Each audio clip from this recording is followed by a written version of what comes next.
আমাৰ কিবা কাৰণত আমি আজি কৰিলোঁ। তো বিশেষকৈ আপোনালোকে নিশ্চয় জানে যে স্মাৰ্ট মিটাৰ লগোৱাৰ পিছৰে পৰা যাৰ হয়তো 500 টকা আগতে আহিছিল বিল, আজিৰ দিনত দেখা গৈছে 1500, 2000, 2500 আহিছে। কিছুমান মানুহৰ যিসকল আমাৰ BPL-ৰ আণ্ডাৰত আছিলে সিহঁতে হয়তো 50 টকা 100 টকা আগত দিব লগা হৈছিলে, সিহঁতে 500, 600 টকা দিব লগা হৈছিলে। আৰু এটা কথা হ'ল যে স্মাৰ্ট মিটাৰ অহাৰ পিছত আপোনাৰ যদি ৰিচাৰ্জ শেষ হৈ যায় তেতিয়াহ'লে আপোনাৰ ইলেক্ট্ৰিচিটি কাটি দিয়া হ'ব। আৰু এনেকুৱা বহুত পৰিয়াল আমাৰ আছে যিসকলে হয়তো পইচা মাহে মাহে নাপায় বা ৰেগুলাৰলি নাপায়, কিন্তু ধৰক এমাহ দুমাহ মূৰে মূৰে বা তেনেকুৱা ব্যৱধানত পায়। তো আগতে যিটো ব্যৱস্থা আছিলে হয়তো অকণমান ফাইন লাগিছিলে, কিন্তু তথাপি সিহঁতৰ ইলেক্ট্ৰিচিটি কাটি দিয়া নহৈছিলে।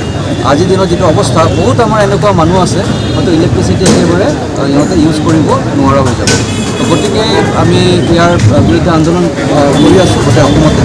আৰু ইয়াৰ এটা যদি কাৰণ দেখা যায় যে ভাৰতবৰ্ষত যিটো নটিফিকেশ্যন আহিছিলে আপোনাৰ চৰকাৰী অফিচ আৰু কিছুমান প্ৰতিষ্ঠানতহে বাধ্যতামূলক কৰিছিলে স্মাৰ্ট মিটাৰ, কিন্তু অসমত দেখা গৈছে যে হিমন্ত বিশ্ব শৰ্মা ডাঙৰীয়াই নিজৰ স্বাৰ্থৰ কাৰণে, নিজৰ ব্যৱসায়ৰ কাৰণে, আদানীক খুচি কৰাৰ কাৰণে ইয়াতে আটাইতকৈ বেছি ভাৰতবৰ্ষৰ ভিতৰতে মোটামুটি স্মাৰ্ট মিটাৰ লগাইছে এতিয়া।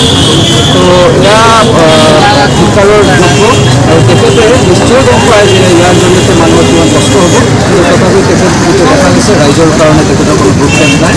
ৰাইজৰ কষ্ট কি কৰি আছে নকৰি আছে তেখেতৰ এইবিলাক একো দেখাৰ দৰকাৰ নাই। তেখেতৰ এটাই কথা যে নিজৰ ব্যৱসায় নিজৰ পৰিয়ালৰ ব্যৱসায়। স্মাৰ্ট মিটাৰ যদি বন্ধ নকৰে সৰকাৰে তাহলে কি পদক্ষেপ গ্ৰহণ কৰবে পৰবৰ্তী সময়ে? আমাৰ আন্দোলন চলি থাকিব, আৰু ইতিমধ্যে আমি ন্যায়িক ব্যৱস্থা লোৱাৰ ব্যৱস্থা কৰিছোঁ, কাৰণ স্মাৰ্ট মিটাৰটো বাধ্যতামূলক নহয় ইতিমধ্যে কৈছিলে। তো গতিকে আমি ন্যায়িক ব্যৱস্থা লোৱাৰ কাৰণে ৰেডি আছোঁ, কিন্তু প্ৰথমতে আমি আন্দোলন আৰু তীব্ৰতৰ কৰি তুলিম। গোটেই অসমতে আন্দোলন হ'ব, আৰু অহা দিনত যদি সিহঁতে পদক্ষেপ নলয়, স্মাৰ্ট মিটাৰ বন্ধ নকৰে, তেতিয়াহ'লে আমি নেক্সট ষ্টেপ লৈ আগুৱাই যাম।